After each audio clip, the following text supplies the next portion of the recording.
اعوذ باللہ من الشیطان الرجیم، بسم اللہ الرحمن الرحیم۔ شروع کرتے ہوئے اللہ کے نام سے جو بڑے مہربان اور نہایت رحم کرنے والا ہے۔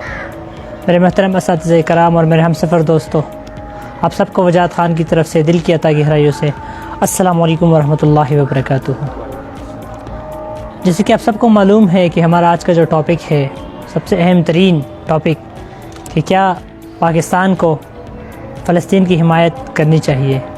جب یہ ٹاپک میں نے دیکھا تو کچھ اشعار کا مجموعہ میرے سامنے آیا، تو میں نے کہا سب سے پہلے میں فلسطین کے جو لوگ ہیں، جو کہ فلسطین اب ان کے لیے اس دنیا میں ہو کر جہنم بن گیا ہے اسرائیل کے ہاتھوں، اور ان کے لیے ایک آزاد جیل بن گیا ہے، تو میں نے سوچا کہ میں ان کے نام کچھ اشعار کر دوں۔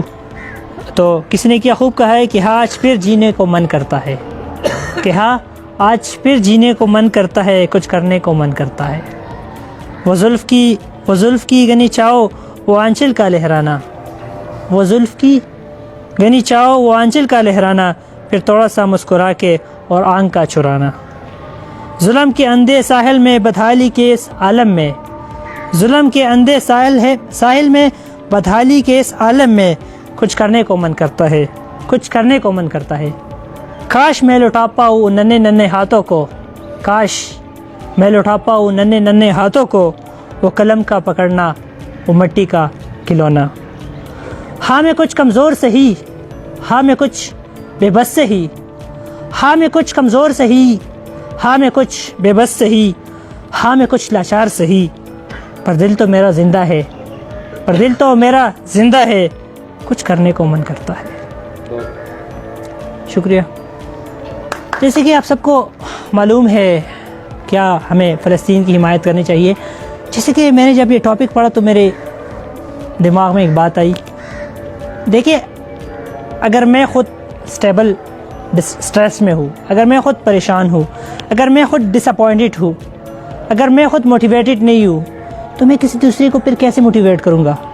پھر میں کسی دوسرے کو ایک ہوپ کیسے دلاؤں گا؟ پھر میں ایک دوسرے کو ایک پریشانی سے کیسے نکالوں گا؟ معذرت کے ساتھ مجھے کہنا پڑ رہا ہے، سب سے پہلے ہمیں اپنا ملک ہم دیکھیں کہ آیا میرا ملک پاکستان اگر فلسطین کی حمایت کر سکتا ہے؟ کیا ہم اکنامکلی اتنی پاورفل ہے؟ کیا ہم پرسنلی اتنی پاورفل ہے؟ اکنامکلی ہمارے پاس اتنی پاور ہے؟ آیا پاکستان خود سٹیبل ہے؟ اگر آپ خود سٹیبل نہیں ہے، آپ اپنے ملک کے لیے کچھ نہیں کر پا رہے ہیں، معذرت کے ساتھ اس وقت جو میرے ملک کی کنڈیشن ہے، جو سیاستی کنڈیشن ہے، جو اکنامکلی کنڈیشن ہے، وہ تباہ ہے، وہ برباد ہے۔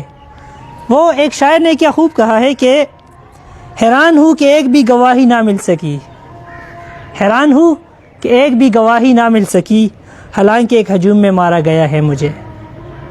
یہ شعر جب میں پڑھتا ہوں بالکل بس میرے دل پہ لگتا ہے، اور یہ بالکل پاکستان کی حقیقت ہے، کیونکہ میں جانتا ہوں کہ یہ حقیقت ہے، اور بہت سے لوگوں کو یہ بات کڑوی لگے گی، لیکن حقیقت کڑوی ہوتی ہے۔ اس ملک پاکستان میں آپ جس پلیٹ فارم سے کسی مظلوم کی آواز بنتے ہیں، آپ حق کی آواز اٹھاتے ہیں، اس ملک کے کچھ غدار ہے، کچھ دشمن ہے، وہ آپ کو جینے نہیں دیتے، وہ آپ سے زندگی چھین لیتے ہیں۔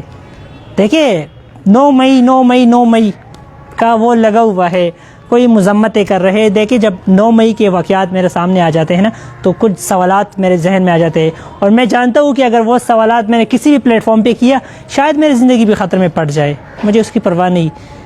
دیکھیں، اگر ہم فلسطین کی حمایت کرتے ہیں تو میں نام نہیں لینا چاہتا، ایک شخص نے یہ کہا کہ 9 مئی کو کچھ دہشت گرد اٹھ کر انہوں نے پاکستان کے مختلف اداروں پر، پبلک انسٹیٹیوشن پر، گورنمنٹ انسٹیٹیوشن پر حملے کیے، تو آپ جانتے ہیں نا کہ کنسٹیٹیوشن میں دہشت گرد کی کیا سزا ہے؟ کہ آپ نے ان کو وہ سزا دی؟ اگر آپ نے دی تو ٹھیک ہے، لیکن اگر آپ نے نہیں دی تو اس کا مطلب ہی یہی ہے کہ آپ ان کی ساتھی ہے۔ اور دوسرا جو میرا سوال کہ ہم فلسطین کی حمایت کریں، دیکھیں کہ ہم اپنے اس ملک میں، اپنے اس پاکستان میں اپنے قائد ہاؤس کی حفاظت نہیں کر سکتے، اپنے 2600 سال پشاور کے قلعہ بلحصار کی حفاظت نہیں کر سکتے، کور کمانڈر ہاؤس کی ہم حفاظت نہیں کر سکتے، تو ہم فلسطین کی کیا حمایت کر سکتے؟ سب سے پہلے ہمیں چاہیے کہ ہم اپنے ملک پاکستان کی حمایت کریں، اپنے ملک کو اکنامکلی کنڈیشن اس کو اسٹرانگ کرے، پھر آپ دیکھیے موجود ایک دوسرا بڑا مسئلہ چل رہا ہے کہ پاکستان سے جو غیر ملکی غیر قانونی طور پر پاکستان میں رہ رہے ہیں، میں سمجھتا ہوں یہ بہت زبردست فیصلہ ہے پاکستان کے لیے کہ ان کو نکال دیا جائے ایک اسپیسیفک ٹائم دے کر، کیونکہ اس سے پاکستان کی کنڈیشن بہتر ہو سکتے ہیں، کیونکہ کہا گیا ہے کہ آپ ایک لیگل طریقے سے ویزا لیں، بے شک آپ آئے پاکستان، اور یہ پاکستان کی اکنامک میں انشاءاللہ بہت بڑا فائدہ کرے گا۔ اور آخر میں پھر سے اس وطن کے نوجوانوں سے کہنا چاہتا ہوں کہ اٹھے، جاگے، آگے بڑھے اور بدلے۔ آپ سب کے سننے کا بہت شکریہ۔